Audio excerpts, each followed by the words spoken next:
Hi, I'm Madison Parker, and for my project, I decided to investigate the question, what would have life been like if Abo Elementary School was an active fallout shelter? So I have with me the Assistant Superintendent of the school district, Danny Parker, and so why did they choose Artesia to be like the location for the fallout shelter?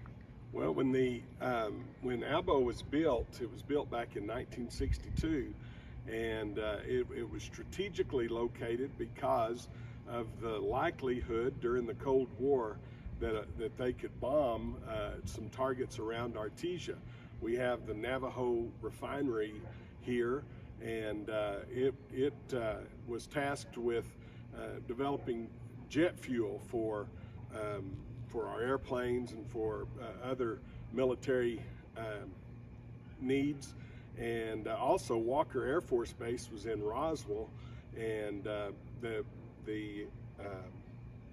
need to bomb that strategic location in the United States had a long runway that the B-52s could take off and land. That's so cool. Why don't we head downstairs and kind of look down there? Okay. So this is the school. Obviously you can't see a lot of it. The three main entrances are all that are above ground. They have added some storage buildings in the back for the school that is right next door, and the fence for the law enforcement training center.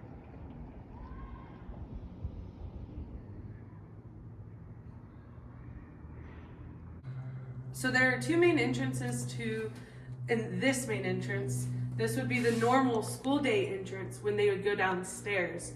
But in case of the bomb, they did have the side entrance for a decontamination shower.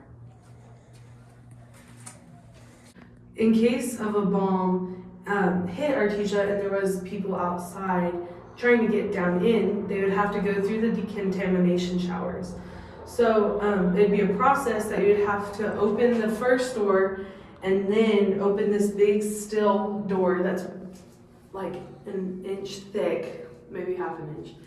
And then would lock the door behind them for any radioactivity. This would be the shower that they would rinse off all the radioactivity that they were exposed to join the community downstairs. After they exit the decontamination showers, they'd be ready to go downstairs to join the rest of the community. Also, whenever they exit, there are some more safety precautions to just make sure the radioactivity is completely shut off from this school building. So here's another big wall door that would be shut and locked. And right behind here, the air vents also have a door that would be shut to make sure no radioactivity could be leaked into the school. Now that we're downstairs, this is the just main multi-use room. It would be used for a gym, for activities such as working out, playing, and it was also the dining room. So during my research, I was reading about a 24 hours schedule that the community would be on down here. Could you elaborate on that a little bit? Absolutely. There was a complete plan in place should this fallout shelter be used. Some of the most interesting things that I found was that that there were going to be 500 people down here. And among those 500 people, one of those had to be a Catholic priest, one of them had to be a Protestant minister, and one of them had to be a Jewish rabbi. They also allowed for the local radio station KSVP to be down here, and also a reporter from the Artesia Daily Press. So those things were in order. And then they had everyone on a schedule. Everything happened every 24 hours. And so there was diagrams for the classrooms to be made into bunkhouses. And then also your breakfast may be at 3 in the afternoon. You would get up at 3 in the afternoon. Your circadian rhythm would be all thrown off because there's no sunlight, there's nothing like that, and so your breakfast may be at 3 a.m. It may be someone else's bedtime, and then it may be someone else's time to do activities. And they have a stage here.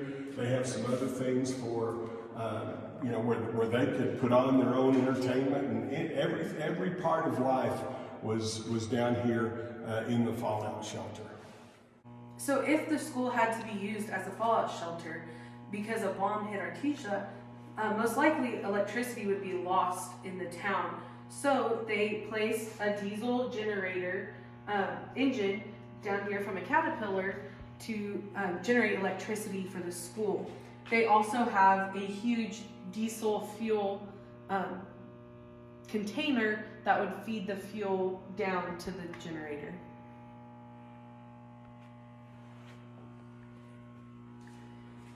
I think it is very interesting that it does state for survival on the doors. So there's open for survival, and above it there's a closed for survival.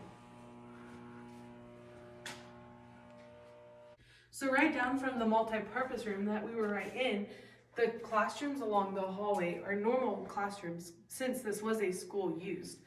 But in this room, there's a special room they call the morgue, and you go through this normal classroom into like a closet area, which led into another normal classroom that would be used as the morgue. The thing that is special about this classroom is there is no outside door to a hallway, only the closet that we just went through. I hope you all have found this school as interesting as I have. And from the details that they have thought through, from the 24-hour schedule which each person would be on, to the layout of the beds in the classrooms to fit 500 people down in here. Is there anything else interesting that you think you'd like to add? I just always thought that it was very interesting. Abo Elementary School was the name of this. Abo is one of the level geographic formations below the earth. It's where the oil in the Permian Basin comes from that Abo Foundation. And they named this school, or the mascot was the gopher, just because it was underground. I thought that was a kind of a neat thing. And then a place that is just filled with complete innocence, like an elementary school, would also double as a place that is just scary as far as nuclear annihilation is concerned. And I just always thought it was interesting that those two things butted up against each other in this one very special place. Thank you so much for your time and showing me around here. You bet.